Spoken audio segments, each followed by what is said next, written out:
Mesdames, Messieurs, bonjour. Voici les titres de ce journal. Ce 8 novembre démarre la Semaine mondiale de l'entrepreneuriat, une occasion de poser un regard sur l'importance des valeurs qui animent chaque entrepreneur.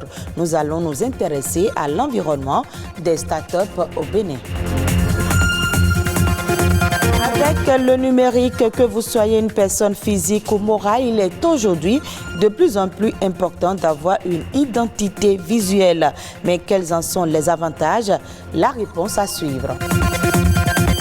On parlera aussi dans ce journal de la vente de la lingerie féminine dans les marchés de Cotonou, des sous-vêtements de seconde main très prisés par les femmes.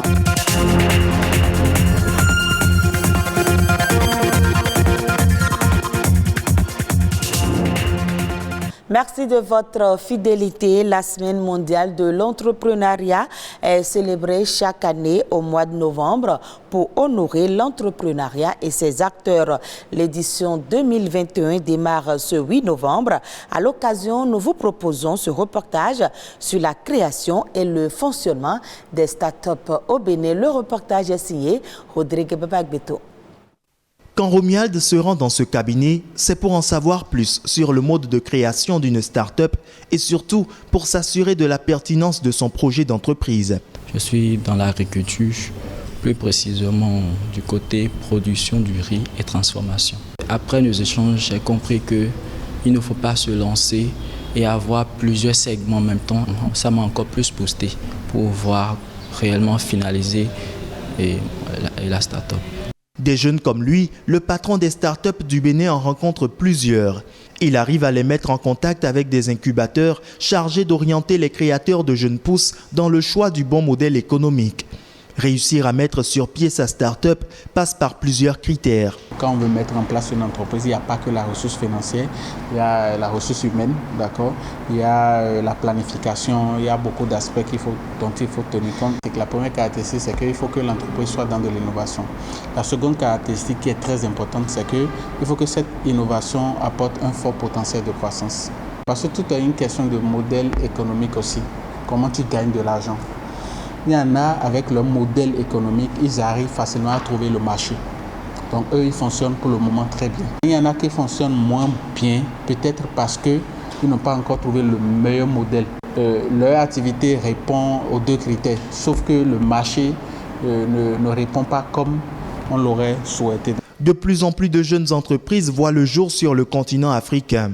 Au Bénin, le patronat des startups est composé de 60 jeunes pousses, un nombre bien inférieur à la centaine enregistrée sur le terrain. Les chiffres pourraient bien être plus grands, seulement l'environnement semble un peu moins favorable à leur émergence. Malheureusement, jusque-là, on n'a pas encore les mesures d'accompagnement qu'il faut ou les mesures d'accompagnement que les startups ont de façon générale dans les autres pays où la chose marche un peu plus que chez nous. Mais il y a de l'espoir. Là où il y a de l'espoir, c'est que tout dernièrement, le patronat d'ailleurs a été associé à un projet de loi sur ce qu'on appelle le Bénin Startup Act. L'objectif pour le gouvernement, c'est de mettre en place un label startup. C'est-à-dire quand vous avez une idée qui est innovante, quand vous avez un fort potentiel de croissance, vous déposez un dossier et on vous octroie ce qu'on appelle le label startup. Et à partir de ce label-là, justement, il y a beaucoup d'exonérations. Le bonheur pointe-t-il donc à l'horizon pour les startups béninoises? Avec un tel projet, le Bénin va sûrement se mettre au rang des pays africains tels que le Rwanda, le Sénégal et bien d'autres, où la volonté politique accompagne les startups dans leur éclosion. Avez-vous déjà une fois entendu parler de l'identité visuelle? Sinon, sachez que c'est l'image que vous transmettez chaque fois à travers les valeurs sociales, morales de votre personne. C'est pourquoi les entreprises sont attentives à cette image et créent souvent une identité visuelle. Quelle est l'importance d'avoir une identité visuelle? La réponse avec notre expert. Dans la vraie vie et sur les réseaux sociaux, nous rencontrons pratiquement des milliers de personnes. Et l'important, c'est de se démarquer de toutes ces personnes que nous rencontrons là. La plupart du temps, lorsque nous rencontrons quelqu'un, nous restons sur son apparence environ 55%. et sur l'expression 38% et seulement 7% sur le message. Donc lorsque vous rencontrez quelqu'un, vous avez seulement 30 secondes pour impacter et pour rester dans la tête de cette personne-là.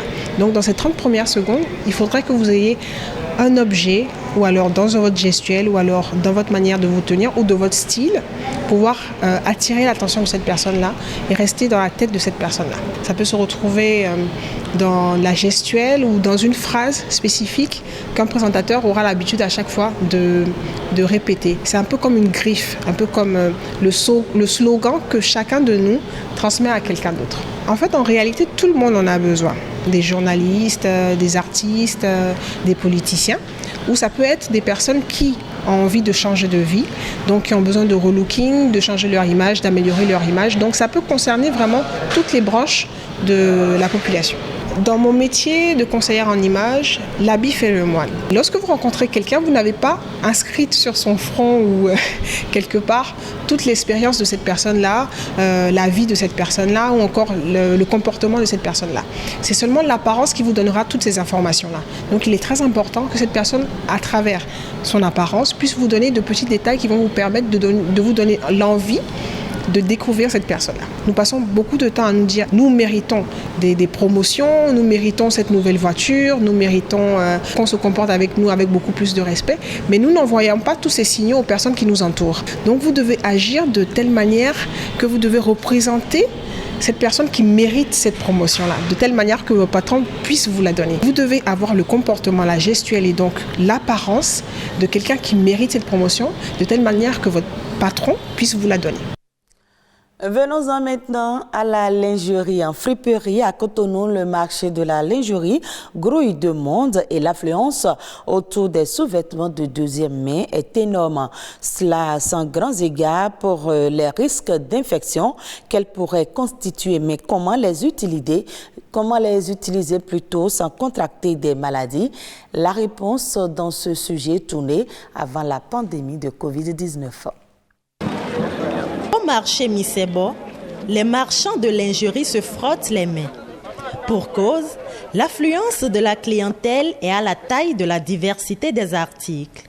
Tout s'y trouve, petites culottes, soutien-gorge, collants rembourrés encore appelés fausses fesses et bien d'autres sous-vêtements. Aucune gêne quand il faut se procurer de la lingerie d'occasion.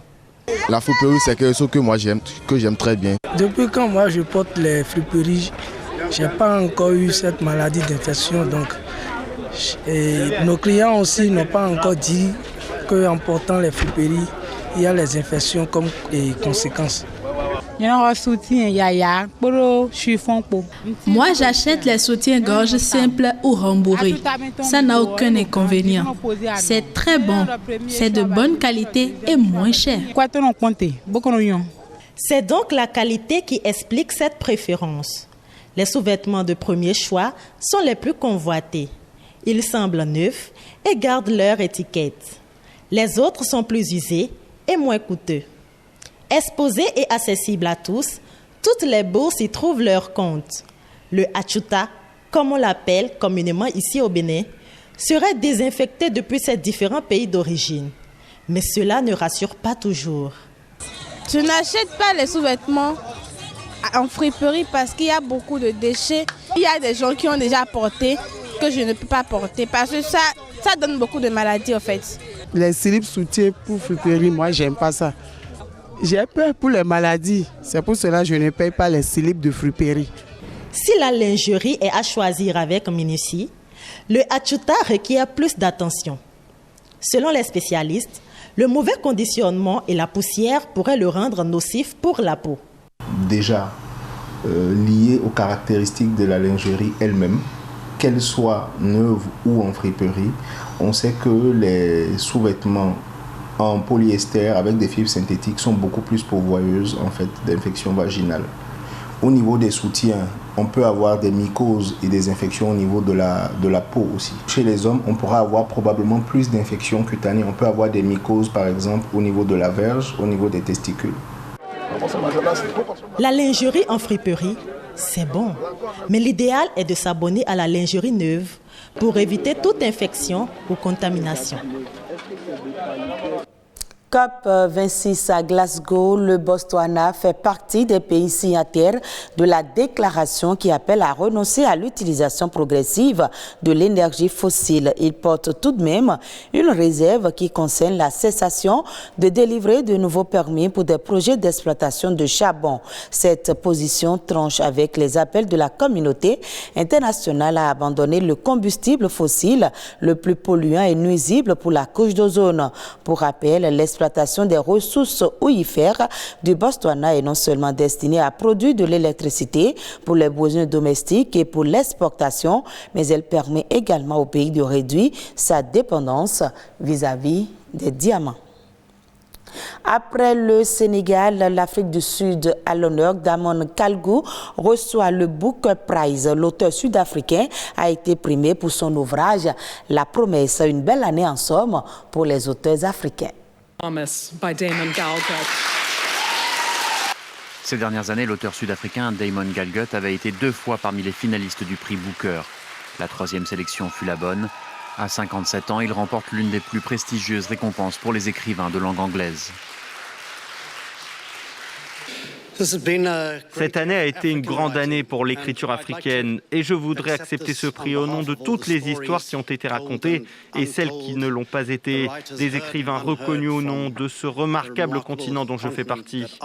Continuez à nous écouter, beaucoup d'autres choses vont encore arriver. C'est en effet une belle année pour les auteurs africains. Le Tanzanien Abdulrazak Gurnah a remporté le Nobel de littérature. Et le Sénégalais Mohamed Bougar Sarr a reçu mercredi le Goncourt, le principal prix littéraire en France. Damon Galgut a grandi près de Pretoria. Son livre s'intitule La Promesse. Il raconte sur 4 décennies l'histoire d'une famille blanche qui promet une maison à son employé noir, une promesse qu'elle ne tiendra pas. Le roman commence lors de la fin de l'apartheid et finit lors de la présidence de Jacob Zuma.